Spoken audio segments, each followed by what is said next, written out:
Welcome back everyone. Practice set number ये 37 है। Practice करेंगे इसमें हम करंट अफेयर्स के प्रश्नों पर। ठीक है। जो 35 नंबर का टेस्ट था उसमें 20 करंट अफेयर्स के क्वेश्चन हो गए थे। अब इसमें 21 से लेकर 40 तक देखते हैं। ठीक है। उसके बाद 36 नंबर का टेस्ट आया कल वाला। उसमें साइंस के प्रश्न थे। शुरू के 3-4 क्वेश्चन एनवायरनमेंट, इकोलॉजी या ज्योग्राफी के थे, बाकी साइंस के थे लगभग सारे। तो इसमें देखते हैं हम करंट अफेयर्स के क्वेश्चन। ठीक है। ये सीरीज़ बड़ी इंपॉर्टेंट है, न केवल स्टेट पीसीएस बल्कि किसी भी कॉम्पिटिटिव एग्ज़ाम्स के लिए, और बिल्कुल सेलेक्टेड बढ़िया क्वेश्चन है। ठीक है। ये करंट अफेयर्स वाली जो सीरीज़ है इसकी प्रैक्टिस करते रहिएगा। ठीक है। प्रश्नों को ऐसे सेट किया गया है कि एक प्रश्न का कम से कम 2 से 3 बार रिवीजन हो जाए अलग अलग तरीकों से। तो प्रश्न है कि स्वच्छ सर्वेक्षण के संदर्भ में निम्नलिखित कथनों पर विचार करेंगे। इसे आवासन और शहरी कार्य मंत्रालय द्वारा जारी किया जाता है। स्वच्छ सर्वेक्षण 2025 की रिपोर्ट में मदुरै भारत का सबसे गंदा शहर घोषित किया गया है।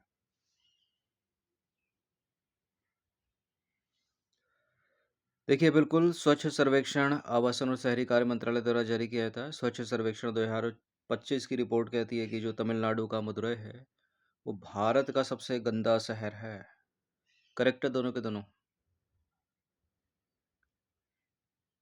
स्वच्छ सर्वेक्षण भारत सरकार के आवासन और शहरी कार्य मंत्रालय द्वारा जारी किया जाने वाला एक वार्षिक स्वच्छता सर्वेक्षण है। यह स्वच्छ भारत मिशन शहरी के तहत शहरों के प्रदर्शन का मूल्यांकन और रैंकिंग करता है, जिसे भारतीय गुणवत्ता परिषद की सहायता से संचालित किया जाता है। स्वच्छ सर्वेक्षण 2025 की रिपोर्ट में तमिलनाडु का मदुरै 4823 के स्कोर के साथ भारत का सबसे गंदा शहर घोषित किया गया है। 2025 में जारी अंकटाड की वार्षिक रिपोर्ट का क्या नाम है? क्या नाम है? Trade and development foresights 2025 under pressure. Option number C है इसका आंसर। इसकी फुल फॉर्म क्या है? संयुक्त राष्ट्र व्यापार और विकास संगठन। इसने अपनी वार्षिक रिपोर्ट जारी की जिसका शीर्षक है trade and development foresights 2025 under pressure. अनिश्चितता वैश्विक आर्थिक संभावनाओं को नया आकार देती है। ठीक है। ग्लोबल जेंडर गैप रिपोर्ट 2025 में भारत की रैंक क्या है? 131वीं। Option number D. इन सभी टेस्ट की फुल टेस्ट सीरीज से जुड़ सकते हैं। ये नंबर है, इस पर कॉल है व्हाट्सअप करके। ठीक है। और एक छोटा सा अमाउंट है। फुल टेस्ट सीरीज जो होगी वो पीडीएफ फॉर्मेट में होगी कंप्लीट सॉल्यूशन के साथ पूरे साल के लिए। देखिए, भारत ने कुल 148 देशों में से 131वां स्थान ग्लोबल जेंडर गैप रिपोर्ट 2025 में प्राप्त किया, जो पिछले वर्षों के 129 से 2 स्थान नीचे है, यानी स्थिति खराब हो गई है। क्वेश्चन नंबर 24, राज्य ऊर्जा दक्षता सूचकांक 2024 में शीर्ष प्रदर्शन करने वाले राज्य कौन से थे? बताइए। स्टेट एनर्जी एफिशिएंसी इंडेक्स 2024 में शीर्ष प्रदर्शन करने वाले राज्य, सबसे पहले महाराष्ट्र। ठीक है। महाराष्ट्र के बाद आंध्र प्रदेश, तीसरा असम, चौथा त्रिपुरा। तो ए है इसका आंसर। देखिए, राज्य ऊर्जा दक्षता सूचकांक 2024 में शीर्ष प्रदर्शन करने वाले राज्य महाराष्ट्र, आंध्र प्रदेश, असम और त्रिपुरा हैं। राज्य ऊर्जा दक्षता सूचकांक 2024 इमारतों, परिवहन और कृषि सहित 7 प्रमुख मांग क्षेत्रों के 66 संकेतकों पर केंद्रित है। यह सूचकांक वित्तीय वर्ष 2023-24 के लिए 36 भारतीय राज्यों और केंद्र शासित प्रदेशों के ऊर्जा दक्षता प्रदर्शन का मूल्यांकन करता है।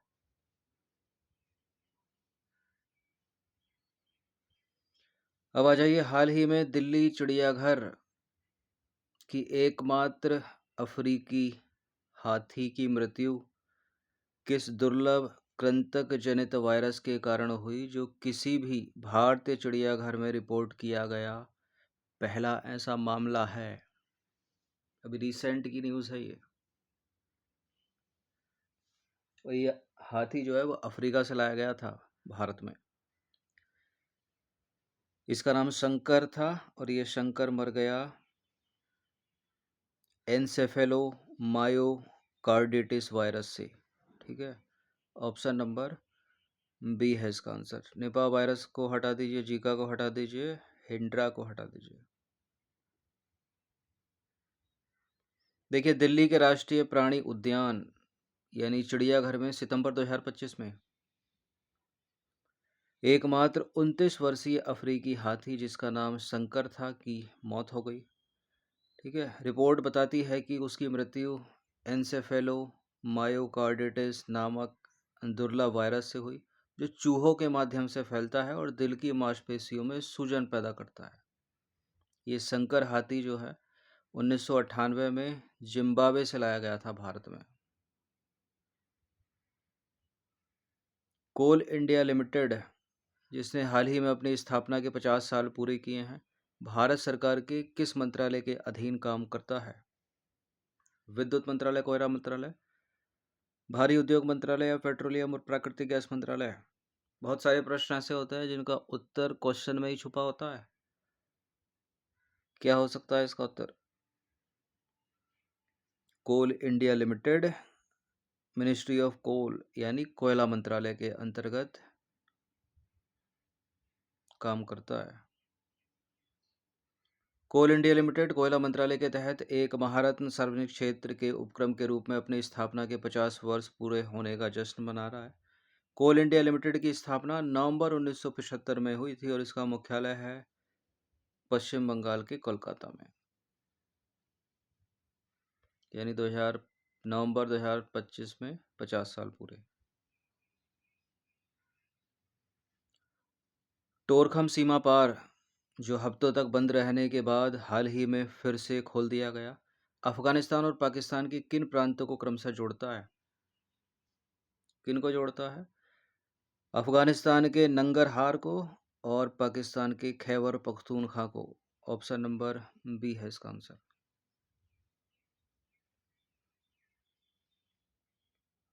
अफगानिस्तान और पाकिस्तान के बीच टोरखम सीमा पार घातक सीमा संघर्षों के कारण हफ्तों तक बंद रहने के बाद फिर से खुल गया।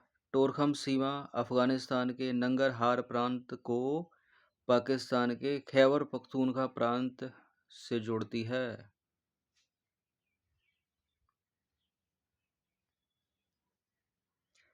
इन सभी टेस्ट किया फुल टेस्ट सीरीज से जुड़ सकते हैं। ये नंबर है, इस पर कॉल या व्हाट्सअप करके। एक छोटा सा अमाउंट है, इतना कम इसलिए रखा ताकि सभी लोग इसको इजीली अफोर्ड कर सकें।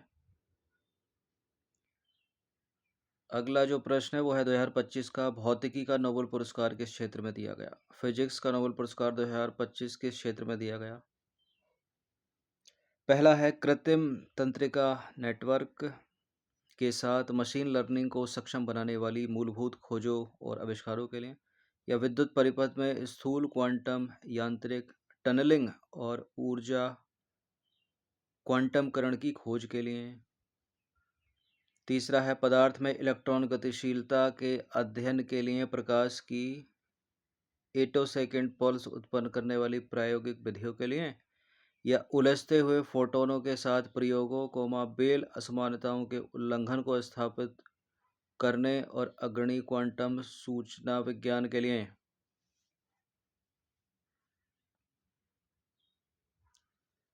देखिए, 2025 का जो भौतिकी का नोबेल पुरस्कार है वो 3 वैज्ञानिकों को मिला है।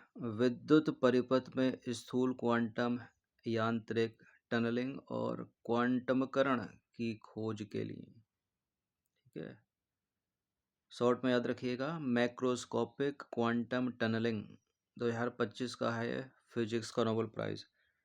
और ये जो ऊपर है ना, आर्टिफिशियल न्यूरल नेटवर्क और मशीन लर्निंग, ये 2024 में दिया गया था। ठीक है, पदार्थ में इलेक्ट्रॉन गतिशीलता ये 2023 का है, और उलझते हुए फोटोनों के साथ प्रयोगों वेल असमानताओं ये है 2022 का। अपना जो आंसर हो जाएगा macroscopic quantum tunnelling. Option number B. प्रश्न कैसे भी पूछा जा सकता है। 2025 का भौतिकी का नोबेल पुरस्कार जॉन क्लार्क, मिशेल एच डेवोरेट और जॉन एम मार्टिनिस को विद्युत परिपथ में स्थूल क्वांटम यांत्रिक टनलिंग और ऊर्जा क्वांटमीकरण की खोज के लिए दिया गया। Macroscopic quantum tunnelling. उनके कार्यों ने सुपर कंडक्टिंग, क्वांटम कंप्यूटिंग और सेंसर के क्षेत्र में महत्वपूर्ण आधार रखा है। ये हैं वो तीन वैज्ञानिक: John Clarke, Michael H Devoret, John M Martinis.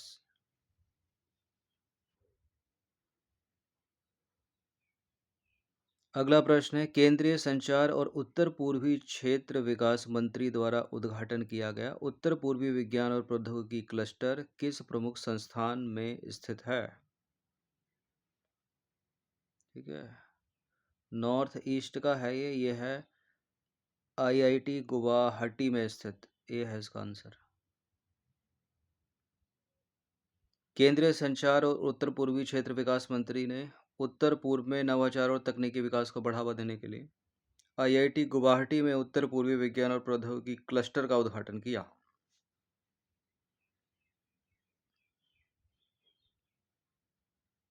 अगला प्रश्न है कि नवीनतम आंकड़े बताते हैं कि स्वच्छ औद्योगिक परियोजना पाइपलाइन के मामले में जो भारत है विश्व स्तर पर तीसरा सबसे बड़ा देश बनकर उभरा है। उसने किन दो देशों से पीछे है? ठीक है, अभी रिसेंट की न्यूज़ है, नवंबर 2025 की। भारत स्वच्छ औद्योगिक परियोजना पाइपलाइन में विश्व का तीसरा सबसे बड़ा देश बनकर उभरा है। वो चाइना और यूएसए से पीछे है। ठीक है, ये है इसका आंसर।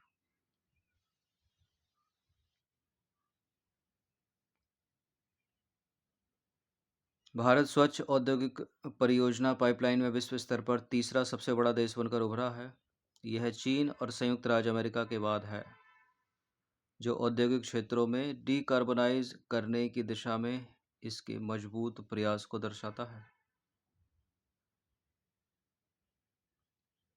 31वां प्रश्न है, किस मंत्रालय ने 5 नवंबर 2025 को भारत एआई गवर्नेंस दिशा निर्देश जारी किए, जिसमें इंडिया एआई मिशन के तहत आर्टिफिशियल इंटेलिजेंस के लिए एक हल्के स्पर्श सिद्धांत आधारित नियामक ढांचे की रूपरेखा दी गई है? कौन सी हो सकती है वो मिनिस्ट्री? इसमें प्रश्न में ही छिपा है आंसर। किस में आना चाहिए सब कुछ? इलेक्ट्रॉनिक्स और सूचना प्रौद्योगिकी मंत्रालय। ठीक है, ऑप्शन नंबर ए है इसका आंसर। देखिए, भारत सरकार ने जिम्मेदार एआई विकास और हल्के स्पर्श नियामक ढांचे के माध्यम से तैनाती को बढ़ावा देने के लिए इलेक्ट्रॉनिक्स और सूचना प्रौद्योगिकी मंत्रालय के तहत 5 नवंबर 2025 को भारत एआई गवर्नेंस दिशा निर्देश जारी किए।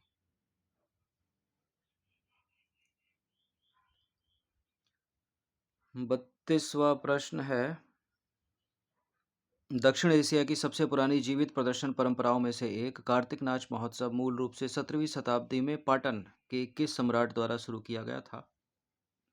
पाटन गुजरात में है। सिद्धि नरसिंह मल्ल के द्वारा। ठीक है, ऑप्शन नंबर सी है इसका आंसर।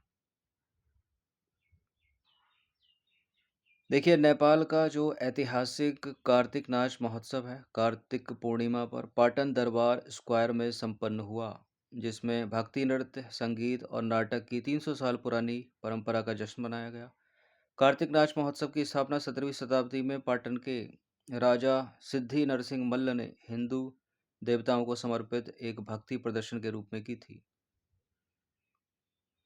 और ये हर साल ललितपुर के पाटन दरबार स्क्वायर में आयोजित किया जाता है, जो एक यूनेस्को विश्व धरोहर स्थल है।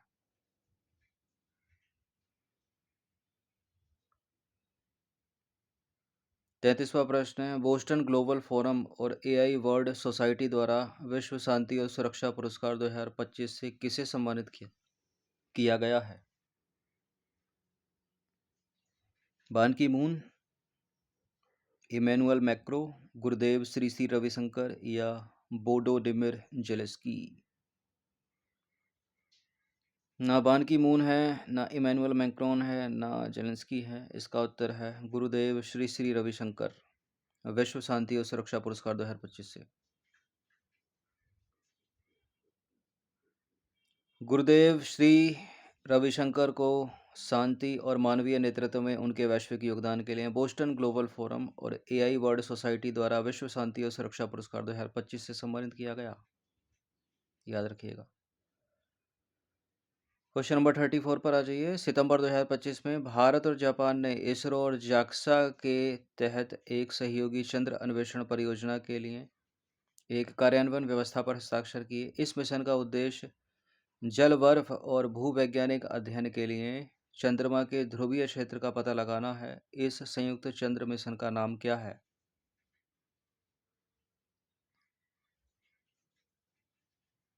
देखिए, भारत की है इसरो और जापान की है जैक्सा और इस संयुक्त चंद्र मिशन का नाम है चंद्रयान 5।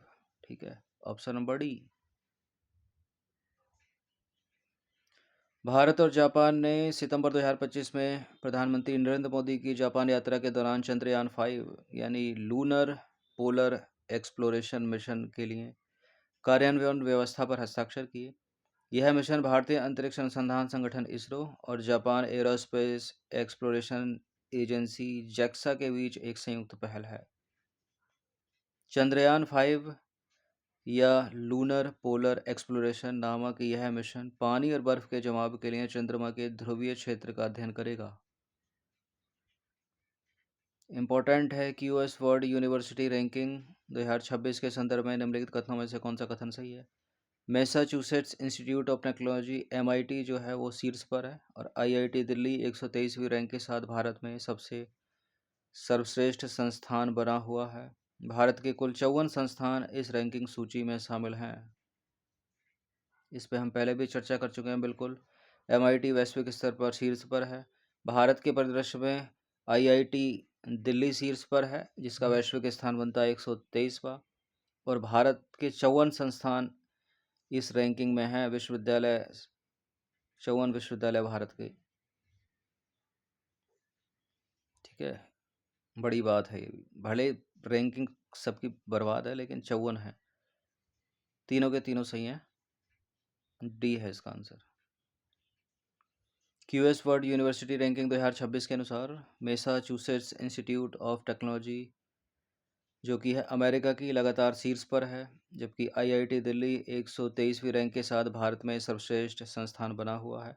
भारत ने 54 संस्थानों की रिकॉर्ड भागीदारी के साथ दुनिया में चौथा सबसे अधिक प्रतिनिधित्व वाला देश होने का गौरव हासिल किया।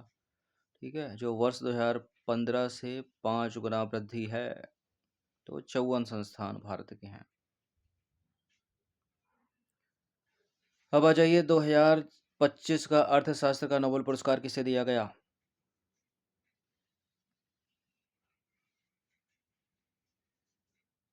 दो 2025 का अर्थशास्त्र का नोबेल पुरस्कार दिया गया है यानी किस क्षेत्र में? महिलाओं के श्रम बाजार परिणामों और लैंगिक वेतन अंतर के कारणों को समझने के लिए उनके व्यापक शोध के लिए, उनके मतलब जो अर्थशास्त्री होंगे जिनको मिला होगा उनके लिए कहा गया, या संस्थाओं के निर्माण और समृद्धि पर उनके प्रभाव पर किए गए शोध के लिए, या फिर नवाचार संचालित आर्थिक विकास की व्याख्या करने के लिए यानी इनोवेशन ड्रिवन इकोनॉमिक ग्रोथ के लिए, या इनमें से कोई नहीं।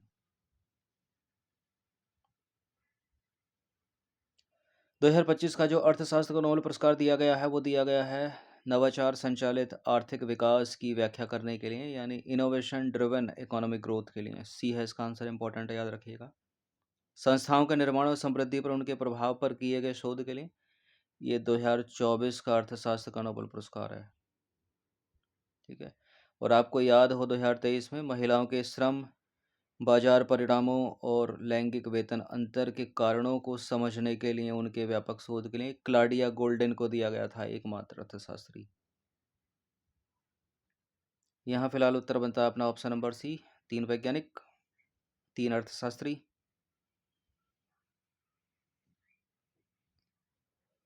तो 2025 का अर्थशास्त्र का नोबेल पुरस्कार संयुक्त रूप से जोएल मोकिर, फिलिप एगियन और पीटर हाविट को नवाचार संचालित आर्थिक विकास यानी इनोवेशन ड्रिवन इकोनॉमिक ग्रोथ की व्याख्या करने के लिए दिया गया है। अगला जो प्रश्न है, हाल ही में समाचारों में रहे यूजीसी कानून पर सर्वोच्च न्यायालय ने रोक लगा दी। यह कानून या नियमावली किसके द्वारा लागू किया गया था? नीति आयोग, विश्वविद्यालय अनुदान आयोग, राष्ट्रीय विकास परिषद या राष्ट्रीय हरित न्यायाधिकरण? देखिए, ये यूजीसी कानून यूजीसी के द्वारा लागू किया गया, यानी यूनिवर्सिटी ग्रांट कमीशन या विश्वविद्यालय अनुदान आयोग के द्वारा। बी है इसका आंसर। विश्वविद्यालय अनुदान आयोग यूजीसी द्वारा जनवरी 2026 में लागू किया गया नया कानून या नियमावली भारत की उच्च शिक्षा व्यवस्था में समानता यानी इक्विटी, समावेशन और भेदभाव मुक्त वातावरण सुनिश्चित करने की दिशा में एक महत्वपूर्ण कदम के रूप में लागू किया गया था। ठीक है, इसे मुख्य रूप से उच्च शिक्षा संस्थानों में जाति, धर्म, लिंग, भाषा, क्षेत्र, दिव्यांगता अथवा अन्य किसी भी आधार पर होने वाले भेदभाव को रोकने के उद्देश्य से लागू किया गया था। ठीक है, और हाल ही में सर्वोच्च न्यायालय ने इस पर रोक लगा दी। ठीक है,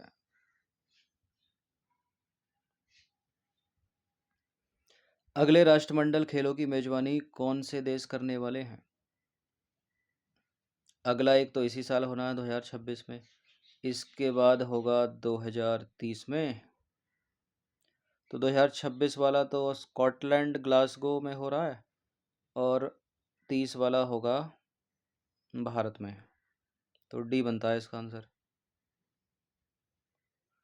देखिए, अगले राष्ट्रमंडल खेल इनको बोलते हैं कॉमनवेल्थ गेम्स भी। 2026 में तो ग्लासगो स्कॉटलैंड में आयोजित किए जाएंगे। यह आयोजन 23 जुलाई से 2 अगस्त 2026 तक होगा, जिसमें खेलों की संख्या को घटाकर 10 कर दिया गया है। इसके बाद 2030 के राष्ट्रमंडल खेलों की मेजबानी भारत करेगा गुजरात अहमदाबाद में, जो इन खेलों का शताब्दी संस्करण होगा। 39वां प्रश्न है, फीफा विश्व कप 2026 कहाँ आयोजित किया जाएगा? फीफा विश्व कप 2026 का आयोजन करने वाले हैं अमेरिका, कनाडा और मैक्सिको। ठीक है, यानी नॉर्थ अमेरिका कॉन्टिनेंट।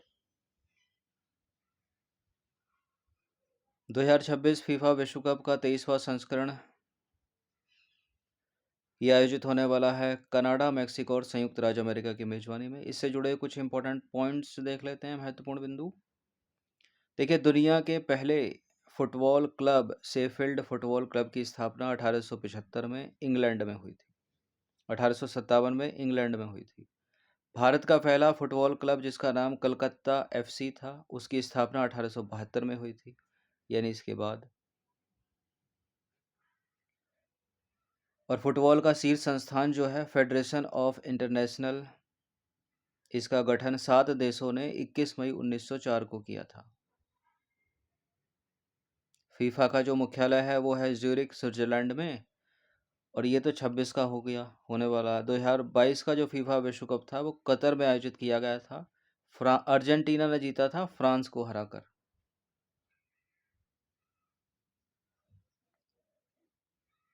40वां प्रश्न, अंतिम प्रश्न है, हाल ही में अजीत पवार का 28 जनवरी 2026 को एक विमान दुर्घटना में निधन हो गया। वह किस राज्य के उप मुख्यमंत्री और राष्ट्रवादी कांग्रेस पार्टी के प्रमुख थे? 66 वर्ष की आयु में निधन हो गया इनका। विमान में 5 लोग थे, पांचों के पांचों मारे गए। ये महाराष्ट्र के उप मुख्यमंत्री और राष्ट्रवादी कांग्रेस पार्टी के प्रमुख थे। महाराष्ट्र के उप मुख्यमंत्री और राष्ट्रवादी कांग्रेस पार्टी के प्रमुख अजीत पवार का 66 वर्ष की आयु में 28 जनवरी 2026 को एक विमान दुर्घटना में निधन हो गया। इस दुर्घटना में अजीत पवार के साथ सवार उनके निजी सुरक्षाकर्मी, निजी सुरक्षा अधिकारी, एक सहायक और 2 पायलट सहित कुल 5 लोगों की मृत्यु हो गई। मोटा मोटा याद रखिएगा। तो 20 प्रश्न ये बड़े इंपॉर्टेंट है, इसको 100 तक लेके जाएंगे। ठीक है, ये सीरीज़ इंपॉर्टेंट है किसी भी स्टेट के पीसीएस के लिए। जो दूसरे एग्ज़ाम्स हैं, टीचर भर्ती का एग्ज़ाम हो, एसएससी से एग्ज़ाम हो, बैंकिंग का कोई एग्ज़ाम हो, रेलवे का कोई एग्ज़ाम हो, यूपीएसआई आने वाला, सब में इंपॉर्टेंट है। प्रश्न। तो प्रैक्टिस करते रहिएगा। बाकी फुल टेस्ट सीरीज़ जो प्रिंट निकाल कर पढ़ना चाहते हैं वो ले सकते हैं। वीडियो एक बार ज़रूर देखना जो भी अपलोड होता है, क्योंकि बोल सुनकर लंबे समय तक याद रहता है। धन्यवाद।